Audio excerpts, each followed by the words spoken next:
Rice TV, सच सबसे आगे। इन बेशर्मों की बस्ती में कुछ बड़े ही इज्जतदार बने, हद कर दी है बेशर्मी की, फिर भी हैं इनके नाम बड़े। ये लूटे भरे बाजारों में जा बैठे मिल सरकारों में, धिक्कार है ऐसे लोगों पर जो जनता पर अत्याचार करें। इन बेशर्मों की बस्ती में कुछ बड़े ही इज्जतदार बने। ये कविता पूरी तरह से आज फिट होती है गोदी मीडिया पे। किस तरह से दिल्ली दंगों के मामले में बेनकाब हुई है गोदी मीडिया ताहिर हुसैन के एक बयान को लेकर। आपको याद होगा कुछ दिन पहले बहुत सारे गोदी मीडिया के लोगों ने एक खबर चलाई थी कि ताहिर हुसैन ने दिल्ली दंगों का अपना रोल कबूल लिया है। ताहिर हुसैन ने दिल्ली पुलिस को कबूलनामा दिया है जिसमें उसने कहा है कि हाँ उसी ने दंगे कराए थे। बहुत सारी चीज़ें थी। एक आरटीआई लगाई गई। आरटीआई के जवाब में दिल्ली पुलिस ने कहा है कि ताहिर हुसैन ने ऐसा कोई बयान नहीं दिया है। आप दंग रह जाएंगे। आपके स्क्रीन के ऊपर आपको दिखाता हूँ। क्विंट ने इस रिपोर्ट को छापा है। दिल्ली दंगे पुलिस ने कहा ताहिर हुसैन का कोई कबूलनामा दर्ज नहीं। आप सोचिए कितनी बड़ी मीडिया ट्रायल, बहुत बड़े बड़े डिबेट हुए थे, बहुत बड़े बड़े बुलेटिन चले थे जो पूरे झूठ निकले हैं। क्या गोदी मीडिया आज माफ़ी मांगेगी? क्या इस तरह से लोगों की ज़िंदगी बर्बाद करने का अधिकार ले लिया है गोदी मीडिया ने? क्या जुडिशरी से, न्यायालय से, न्यायपालिका से ऊपर हो गए हैं ये लोग?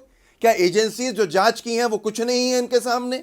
आपको बताऊंगा मैं कि क्या क्या लिखा था और उसको सुन के आप ये सोचते रहिएगा कि आरटीआई में दिल्ली पुलिस ने साफ कह दिया है कि ताहिर हुसैन ने कोई बयान नहीं दिया है, उसका ऐसा कोई बयान दर्ज नहीं हुआ है। मैं आपको थोड़ा सा क्विंट की रिपोर्ट को पहले पढ़ के बता देता हूँ जो उन्होंने कहा है। ये खबर जो आई थी कुछ दिन पहले की थी, 20-25 दिन पहले बहुत ज़्यादा हंगामा हुआ था जिसमें कहा गया था कि बदला लेना चाहता था दिल्ली दंगों की, इसलिए प्लानिंग करी। सीए एनआरसी जैसे कानूनों को लेकर गुस्से में था और कितने उमर खालिद से पैसे लिए और सैफ़ी से पैसे लिए, ये सारा एक मनगढ़ंत कहानियाँ चल गईं और आरटीआई लगाना पड़ा जिसके जवाब में ये आया। दिल्ली पुलिस की क्राइम ब्रांच ने कहा है कि निलंबित आम आदमी पार्षद ताहिर हुसैन का दिल्ली दंगों में कथित भूमिका से संबंधित कोई कबूलनामा रिकॉर्ड नहीं हुआ है। पुलिस ने इस बात का खुलासा एक आरटीआई के जवाब में दिया है। आप सोचिए कि कितनी बड़ी चीज़ है। वो गोदी मीडिया जो ये सारे बयान चला रही थी कबूलनामे की, उसने कोई सफाई नहीं दी है, खंडन नहीं किया है, माफ़ी नहीं मांगी है। जितना डैमेज करना था डैमेज कर चुके हैं। इसीलिए मैंने कहा कि बेशर्मों की बस्ती है इन गोदी मीडिया वालों की कि ये बड़े इज्जतदार बने बैठे हैं, सरकार से मिल बैठे हैं, उनके हिसाब से चल रहे हैं। और ये सिर्फ गोदी मीडिया ने नहीं बल्कि ताहिर हुसैन के कबूलनामे की बात भारतीय जनता पार्टी ने अपने वेरीफाइड ट्विटर हैंडल पर डाली थी और वेरीफाइड फेसबुक पेज पर डाला था। ये आपके सामने है।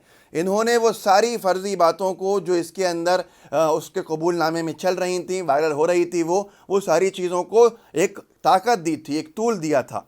ये लिखा था भाजपा दिल्ली ने, यह है ताहिर हुसैन का कबूलनामा। अब तक दिल्ली के मुख्यमंत्री केजरीवाल और उनकी पार्टी इस दंगाई को बचाने में लगी रही।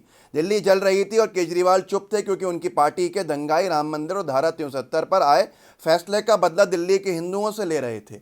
ये भाजपा की भाषा है जो आपके सामने है और ये कबूलनामा वो था जो फर्जी था। दिल्ली पुलिस ने साफ साफ इसका इनकार कर दिया है। भाजपा की भी पोल खुल गई है साथियों, और साथ के साथ गोदी मीडिया की भी पोल खुल गई है। मैं यहाँ ये भी कहूँगा कि जो इन्होंने कहा है अरविंद केजरीवाल उनके बीटीएम के हिसाब से काम करते हैं, इनकी भी पोल खुल गई है कि इन्होंने कौन सा बचाने का काम कर दिया। वहीं पर अपना स्वीट्स की बात है, वहीं पर नर्सिंग होम जो था मोहन नर्सिंग होम, उसकी बात थी कि उसकी छत से भी इसी तरह से शोले फेंके गए, बम फेंके गए, लेकिन उनका कोई रोल नहीं है क्योंकि उर्दू नाम वाले नहीं हैं। गोदी मीडिया को भी फ़ायदा नहीं पहुंचेगा, भाजपा को भी फ़ायदा नहीं पहुंचेगा। और क्या लिखा था उस वक्त, मुझे दुख इस बात का है कि इस खबर को एनडीटीवी ने भी चलाया था, जी न्यूज़ ने चलाया था। एनडीटीवी ने लिखा था ex AAP leader Tahir Hussain admits his role in Delhi violence. ये पुलिस का कहना है, दिल्ली पुलिस के हवाले से लिखी थी ये बात। इतनी शराफत है इनके अंदर।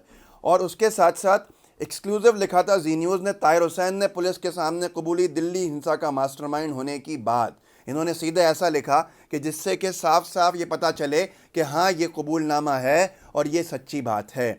हिंदुस्तान टाइम्स के हिंदी अखबार ने लिखा था दिल्ली दंगा जांच रिपोर्ट में खुलासा, ताहिर हुसैन ने जुटाई थी 1 करोड़ से ज़्यादा की रकम, मास्टरमाइंड उमर खालिद से था मिला। आप सोचिए ये कितनी ज़्यादा गंभीर बातें हैं कि गोदी मीडिया किसी के भी खिलाफ मीडिया ट्रायल कर कर उसकी ज़िंदगी को तबाह कर देता है, उसकी ज़िंदगी को उस मोड़ पे पहुंचा देता है जहां वो ज़िंदा रहना भी नहीं चाहता है। बहुत सारे युवक जो हैं, आपको याद होगा मालेगांव ब्लास्ट में, मक्का मस्जिद ब्लास्ट में पहले जो उर्दू नाम वाले थे उनको पकड़ा गया था, 7-7 8-8 साल के बाद उनकी रिहाई हुई, बाइज्जत बरी किया गया। पर उसके बावजूद भी जब इनको गिरफ्तार किया गया था तो इनको आतंकवादी पेंट कर दिया था। गोदी मीडिया ने दिन रात मीडिया ट्रायल चलाई थी। जब इनको 7 साल 8 साल के बाद अदालत ने यह कहा कि ये बाइज्जत बरी किए जाते हैं, इनका कोई रोल नहीं था, तो गोदी मीडिया ने एक खबर भी नहीं दिखाई कि उनको बरी कर दिया गया है, हम माफ़ी मांगते हैं। इसलिए मीडिया ट्रायल बहुत घातक हो गई है दोस्तों। जो आरटीआई दिल्ली पुलिस को लगाई गई थी, उस आरटीआई में 2 सवाल पूछे गए थे। एक सवाल पहला जो था वो महत्वपूर्ण था, उसमें यह पूछा था कि बताइए कि ताहिर हुसैन ने जो कबूलनामा दिया है वो कब दिया है, कैसे दिया है और क्या है वो कबूलनामा।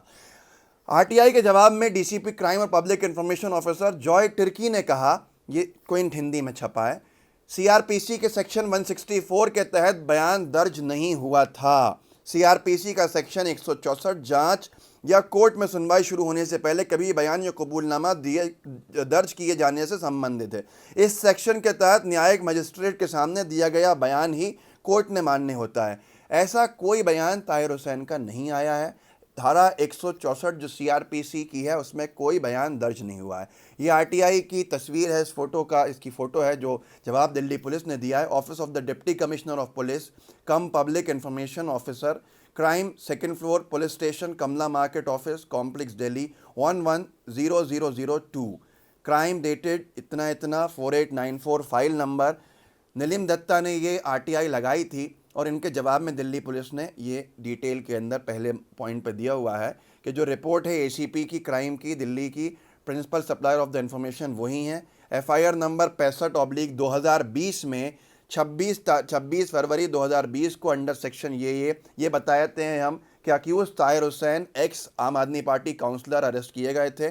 स्टेटमेंट रिकॉर्ड नहीं किया गया है ताहिर हुसैन का। गोदी मीडिया की बेशर्मी की इंतहा यह है कि अब तक कोई माफ़ी नहीं मांगी है, खंडन नहीं किया है। जिन लोगों को का जहन ख़राब करना था वो कर चुके हैं, लोगों में नफ़रतें बढ़ चुकी हैं। उस तथाकथित कबूलनामे में जिसमें यह लिखा गया था ताहिर हुसैन की तरफ से कि राम मंदिर के फैसले को लेकर मैं दुखी था और मैं बदला लेना चाहता था दिल्ली के हिंदुओं से, ऐसा कोई बयान ही दर्ज नहीं हुआ है। मेहरबानी करके लोगों को जागरूक कीजिए, इससे पहले लोग एक दूसरे की जान के दुश्मन बनते चले जाएं। गोदी मीडिया कैसी बेशर्मी के साथ बेनकाब होती है रोज़ाना, पर इनको समझ में नहीं आ रहा है। ये देश को आग लगाने पर तुले, ऐसा लगता है। देश में ये दंगा कराना चाहते हैं, क्या चाहते हैं ये आप समझेंगे, लेकिन इस चीज़ को लोगों तक पहुंचाइए ताकि लोगों को समझ में आए कि जो गलती गोदी मीडिया ने की थी वो सही नहीं है और उसका उनको खंडन करना चाहिए। वो सच नहीं है जो दिखाया गया था। उसके बावजूद आप सबको मालूम है कोविड से कोई मतलब नहीं है, आज दूसरे नंबर पे आ गए हम। उसके बावजूद भी दिल्ली की दंगों से ज़्यादा मतलब है, तथाकथित बातें करना ज़्यादा मतलब है, लेकिन कोविड के बारे में चर्चा नहीं करेंगे। चीन घुसपैठ करता जा रहा है, 1000 स्क्वायर किलोमीटर पर कब्जा कर लिया है। द हिंदू में छपी रिपोर्ट ने इसका खुलासा भी किया है, पर मीडिया को कोई मतलब नहीं है। ये वैसा ही है कि पहले तबलीगी जमात को जम के कोसा था, लेकिन जब हाईकोर्ट ने उनको बाइज्जत बरी कर दिया, बॉम्बे हाईकोर्ट ने कहा कि इनको बली का बकरा बना दिया गया, तो कितने लोगों ने दिखाया गोदी मीडिया के। दिल्ली के एक ट्रायल कोर्ट ने भी बाइज्जत बरी किया कुछ तबलीगी जमात के लोगों को। मद्रास हाई कोर्ट का ये बयान ऐसा ही था, पर कहीं नहीं दिखाया क्योंकि उससे ये एक्सपोज हो जाते और ये बेनकाब हो जाते। रोज़ाना इनको बेनकाब करना बेहद ज़रूरी है। ये लोगों में नफ़रतों के बीज बो रहे हैं। हमारे नए चैनल LTV को ज़रूर सब्सक्राइब कीजिएगा, डिस्क्रिप्शन बॉक्स में इसका लिंक है, और लाइव टीवी का बेल आइकन जो आप देख रहे हैं, घंटी जो बजी हुई है नीचे दिख रही है, उसको क्लिक कर दीजिए ताकि आपको हर नोटिफिकेशन मिलता रहे। जय हिंद, जय भारत दोस्तों। लाइव टीवी, सच सबसे आगे।